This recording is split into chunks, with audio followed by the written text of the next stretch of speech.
Welcome to the Teen Life Podcast, where we believe that teenagers are not a problem to be solved, but we are here to help you equip teenagers through the power of connection. Hi guys, this is Chris Robey, and right across from me, as always, is Karlie Duke. Hello, hello.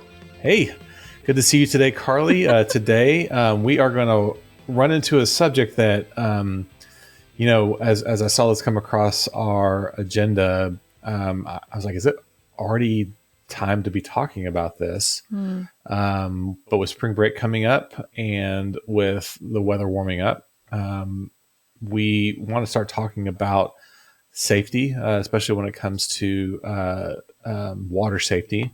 Yeah. This is an interesting conversation, and Karlie and I will talk about this a little bit. This particular topic hits close to us here at Teen Life. I know me I'm married to a children's hospital employee who sees a lot of drownings, especially drownings starting this time of year. And drownings aren't always deadly, but drownings can permanently affect someone's life. And so we wanted to start today this conversation around water safety, especially in spring break.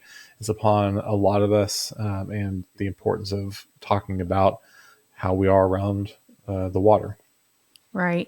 As Chris kind of said, this has been on my heart lately and been a thing for our family the last month or so, because one of my daughter's friends drowned earlier this month, and just awful. It's horrible.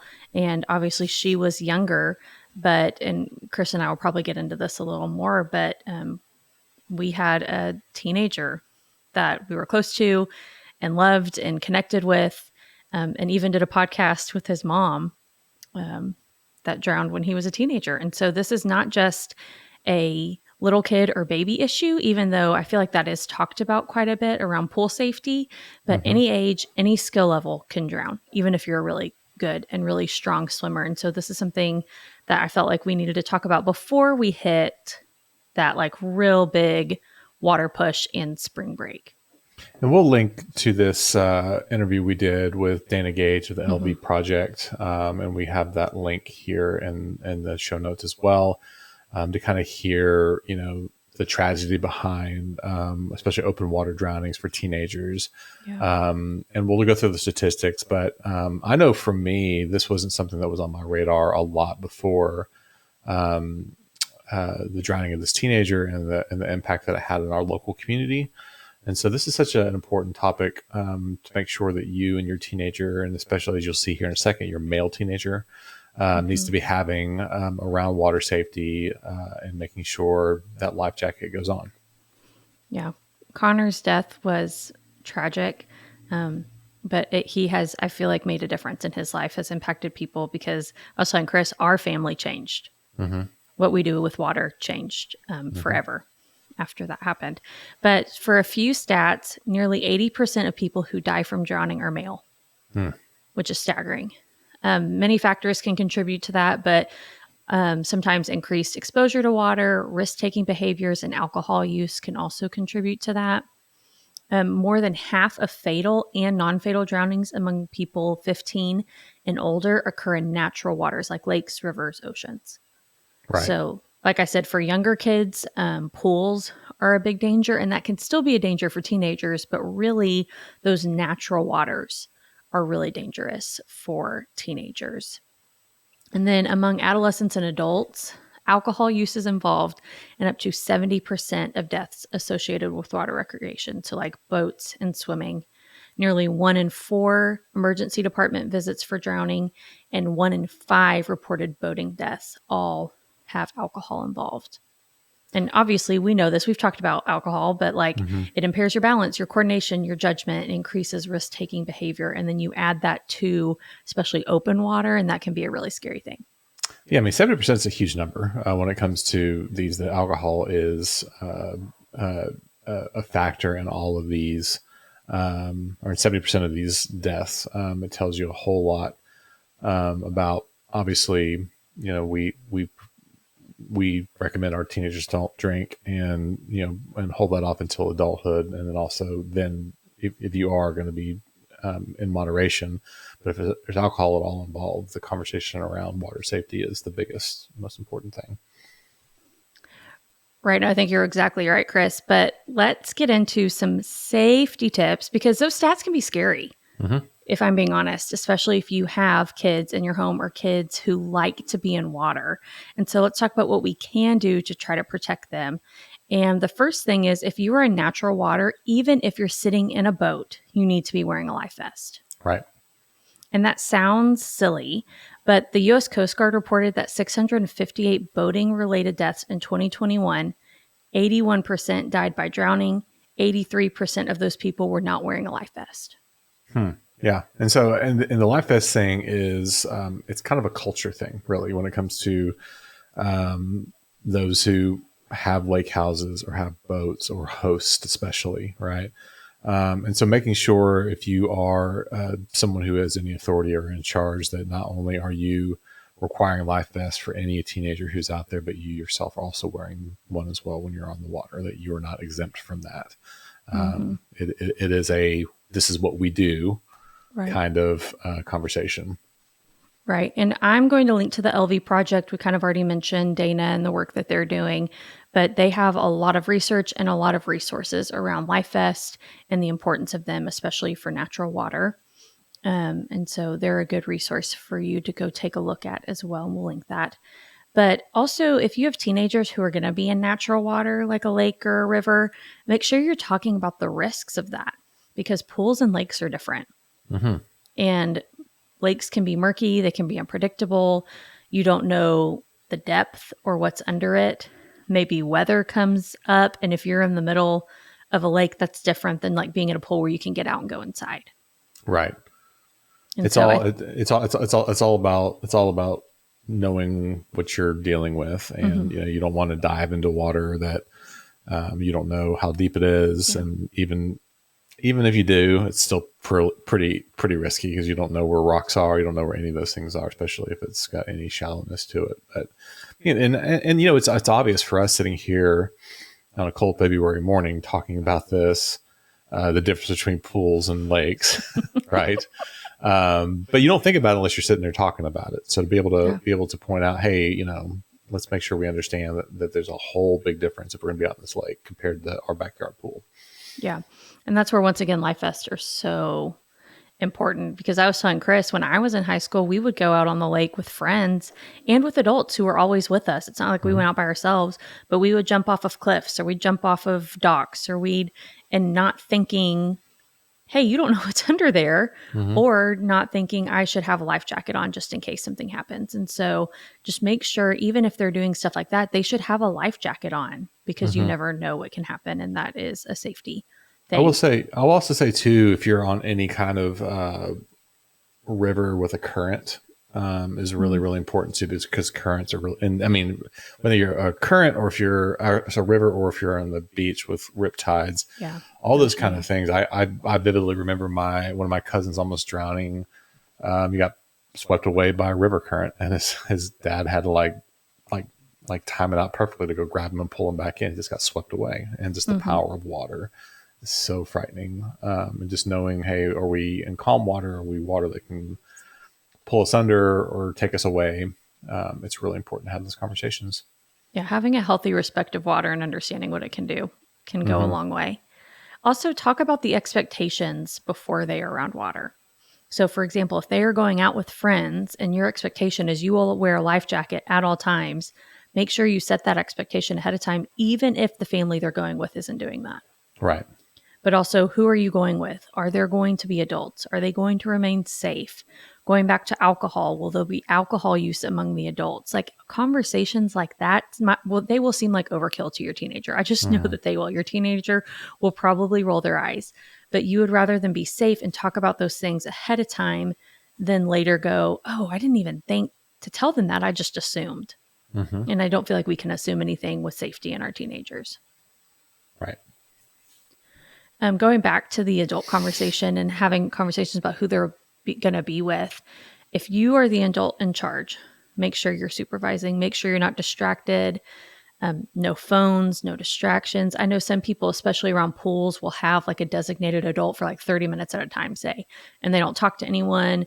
They don't get on their phone. They're not drinking. They are watching the pool to make sure everyone is safe. And so making sure, even if you're in open water, if you're the adult in charge, making sure that someone is looking after everyone, doing head counts, making sure that everyone is safe in the water is a Well, big responsibility. and one thing I'll add to that, like if you're listening to this and this is kind of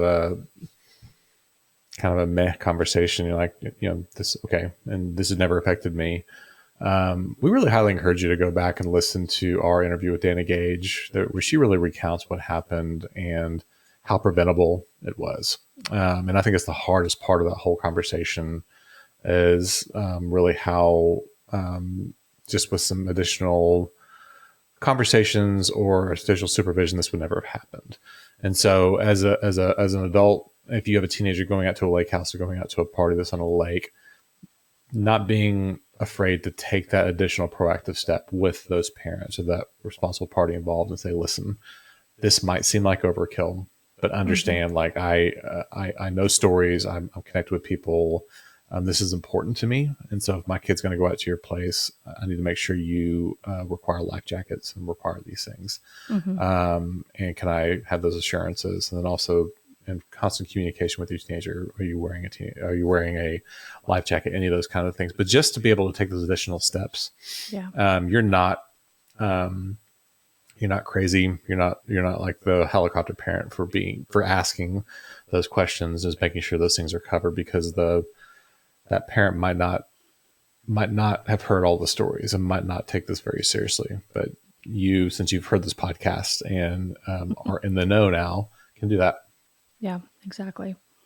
I will say if you're an adult who's around water a lot, or if y'all have a pool or a lake house that y'all are going to a lot, it might be a good idea to learn CPR in case something happens. I think you can even get certified online, like pretty easily. So that's something, maybe you have your teenager do that too, just to be safe.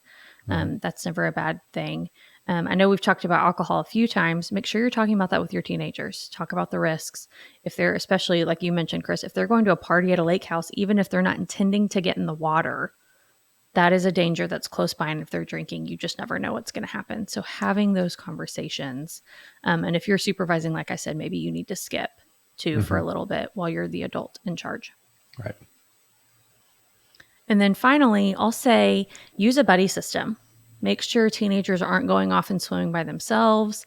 If there are lifeguards around, like some even lakes have lifeguarded areas or have patrols around. If they're swimming, make sure there are lifeguards around. Don't let teens swim alone at night. I'll say open water especially, but I think even pools, I don't know, teenagers go do silly things late at night when you're not awake, and maybe that's not the best option, especially if they're alone. Right. And has no one who can say like, hey, I slipped and fell, and no one was there to know. So just be aware. And like I said, this is not an episode where we're trying to scare you, but we do want you to be aware so that we can help prevent deaths that can be preventable.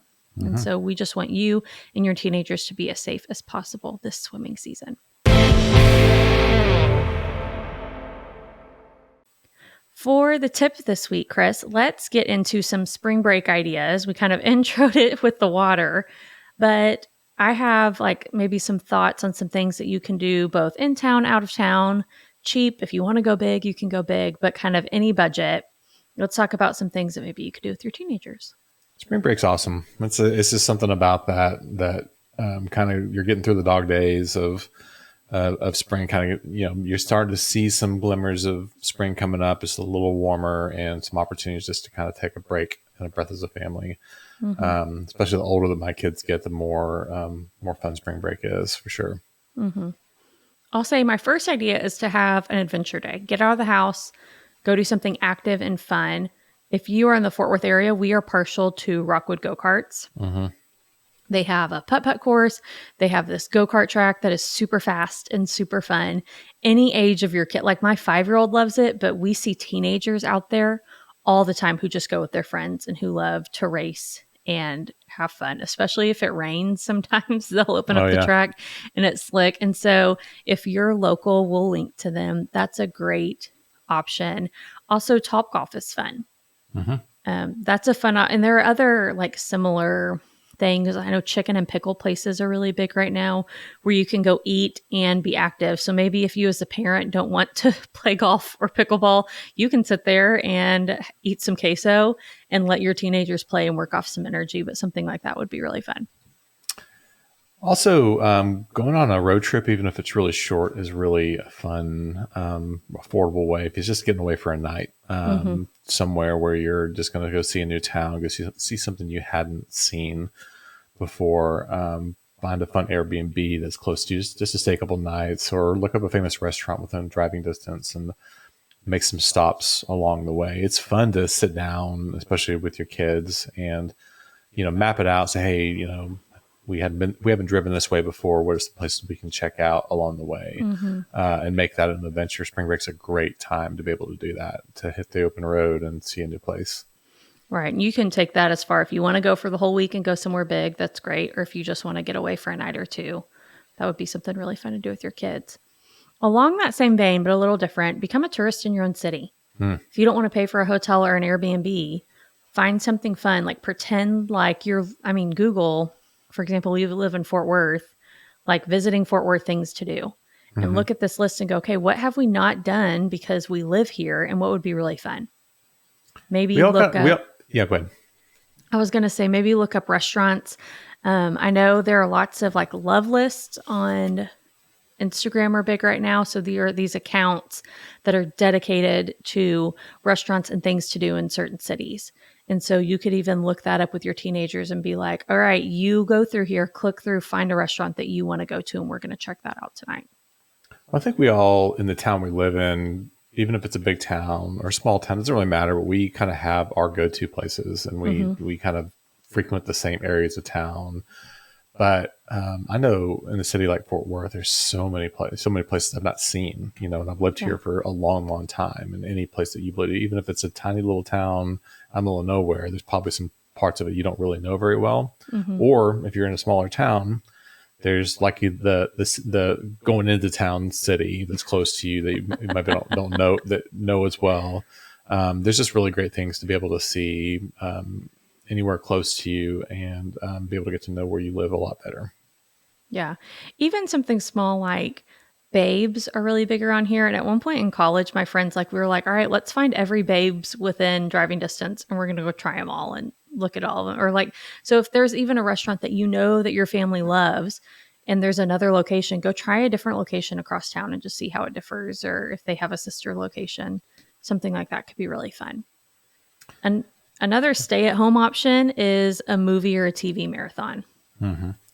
So this is easy to do during spring break, maybe especially if the weather's not good. If the weather's nice, it's nice to be outside. But at night, pick a movie series or pick an actor and say, we're going to watch all of their movies this week. I've been doing that with my boys with all the Star Wars, because they're getting old enough now to watch all of them, and we've been checking those out at night, and and just especially if they're cultural phenomenons like that, to be able to start asking well, which one should we watch first? And let me tell you, all these different things. We talked about Marvel movies a lot on our podcast. There's ways you can do that and watch this in chronological order. There's a lot of great ways you can spend time together exploring things you hadn't as a family before. Right. You can even pick a TV show too. I remember in high school, me and my brother, I think it was spring break, watched every season of 24 over spring break. We just decided we're going to, I don't think all of them were out at that point. I think it was maybe 3 seasons, but we're like, all right, we're going to knock it out. And we would look up at 4:00 in the morning and be like, why are we still awake? But it was just a fun memory that you can do together.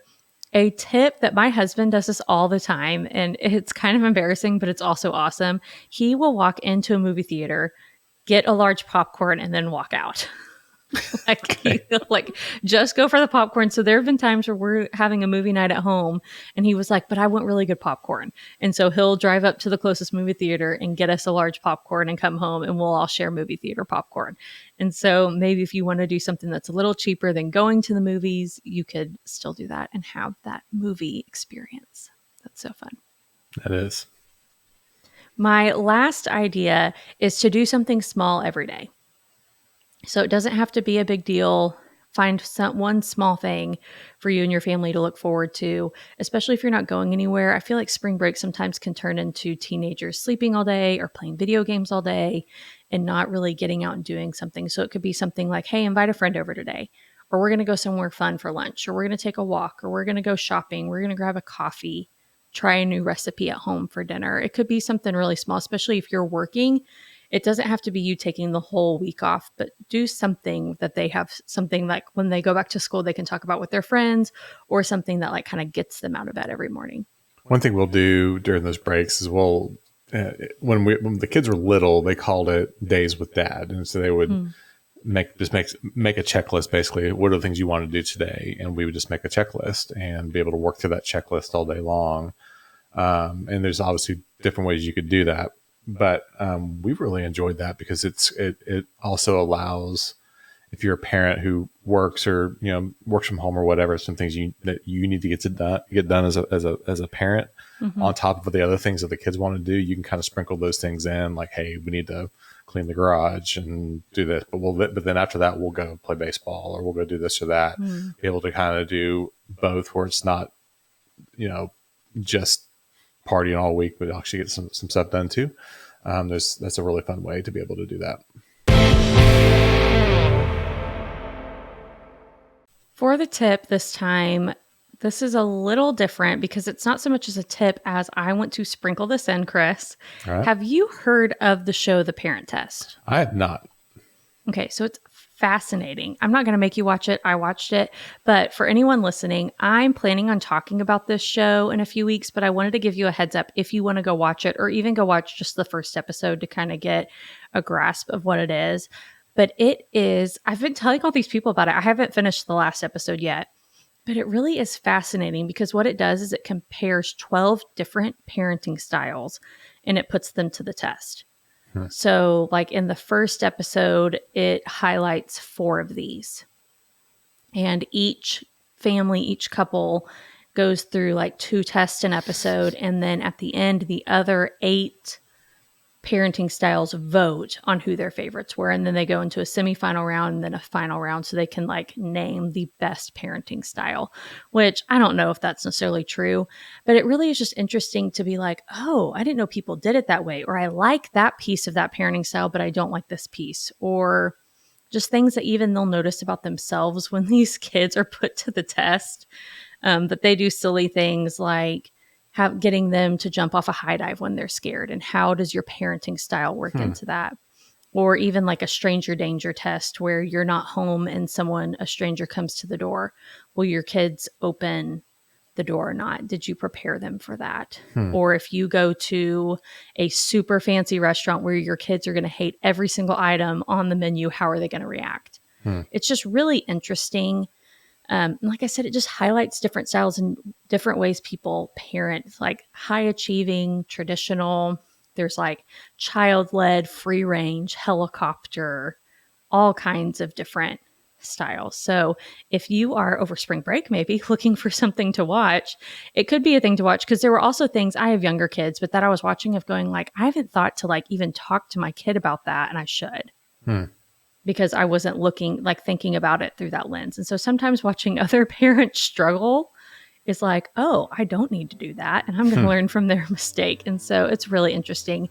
And maybe in a few episodes, we'll talk about some different parenting styles, not all 12, but some things that we can learn from parenting styles.